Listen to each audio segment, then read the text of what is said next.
Hello, everybody. We're going to go ahead and finish up our reading today, and this is the second half of Interactions Among Organisms. I'm going to be starting right down here at number 2, Interacting Populations Affect One Another. Squeak, a stray cat gobbles up a mouse. Every stray cat needs to get enough resources to survive, and it does this by hunting and eating prey such as mice.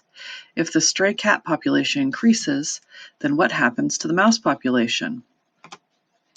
If mice become rare and stray cats cannot find enough prey, what happens to the cat population?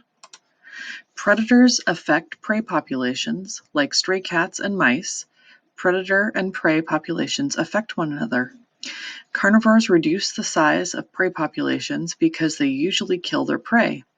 When a lion eats a zebra, the zebra population is reduced by 1.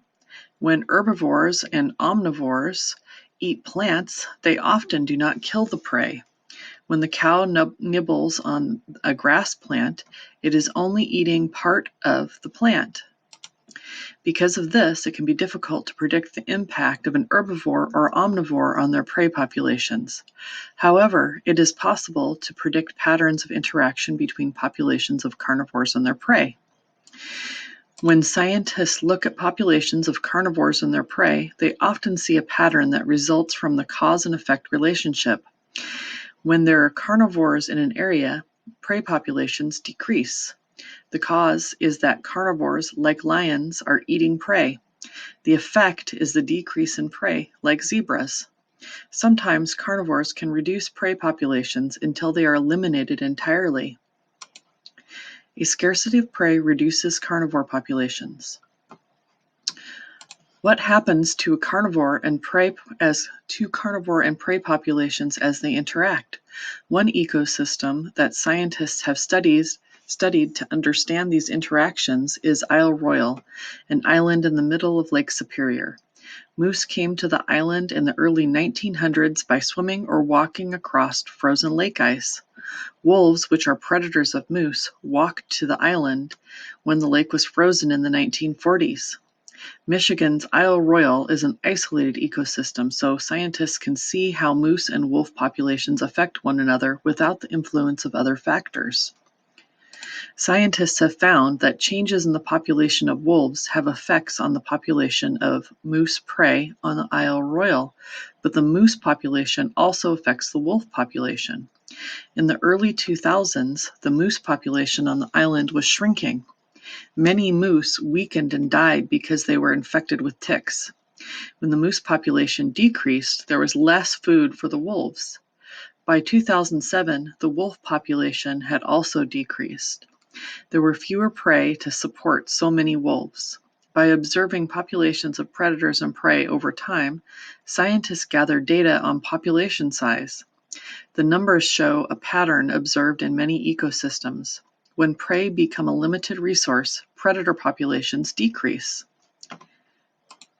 A scarcity of carnivores increases prey populations. Right here. A scarcity of carnivores also has an effect on prey populations. It causes them to increase. As the wolf population on Isle Royale decreased, dropping to only 3 wolves in the spring of 2015, the moose population grew. There were few predators killing them off, so the moose survived each year and their population increased.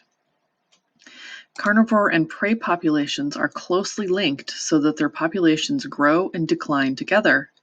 Because of this cause and effect relationship between populations, scientists can analyze population data in ecosystems and make predictions.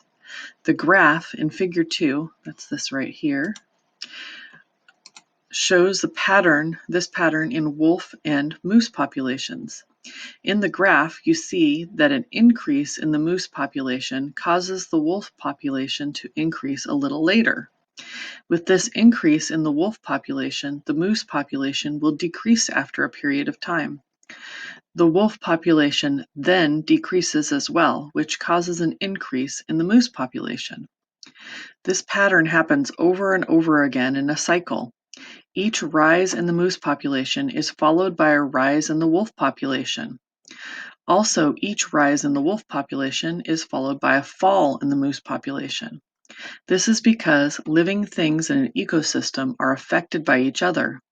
Scientists see this pattern between carnivore and prey populations all over the world. So please answer the questions here, and I will continue on in just a moment.